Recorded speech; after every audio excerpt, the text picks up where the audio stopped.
الإنسانية والرحمة يا جماعة مش مستنية أحداث عالمية، ومش مستنية وجع، ومش مستنية إن احنا نشوف أطفال بتموت، ومش مستنية ومش مستنية.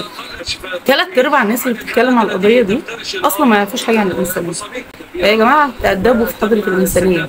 الناس الموجوعة بسبب الحرب أو بسبب الأحداث أو أنت ممكن تكون في حياتك واجه حد معيشه إحساس إنه بيموت كل يوم. افتكر إن دي كمان إنسانية، افتكر إن ده ألم، افتكر إن ده وجع.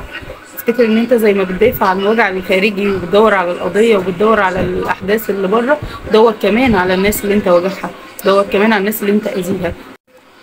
الانسانيه يا جماعه ما بتتجزأش. ما تبقاش انت طول الوقت بتقول لي تأدب في حضره الانسانيه، وان انا لازم احترم وجع غيري، وان انا وبوستات طول الوقت عن القضيه واللي بيحصل، وانا موجوع وانا بيا وانا وانت على الجانب التاني بتأذي غيرك. الاذى النفسي يا جماعه يمكن اسوأ بكتير من الاذى، يعني من الالم الجسدي.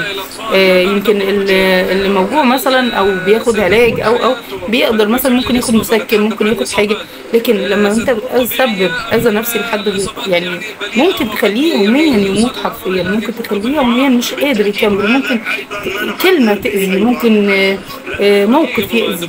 فخليكم وانتوا بتنددوا وبتشجبوا وعندكم انسانيه قوي تجاه الاحداث، خليكم عندكم انسانيه ورحمه للناس اللي حواليكم، خليكم عندكم انسانيه ورحمه للناس اللي موجودين في حياتكم، والناس اللي انتوا بتأذوهم وانتوا مش واخدين بالكم منهم.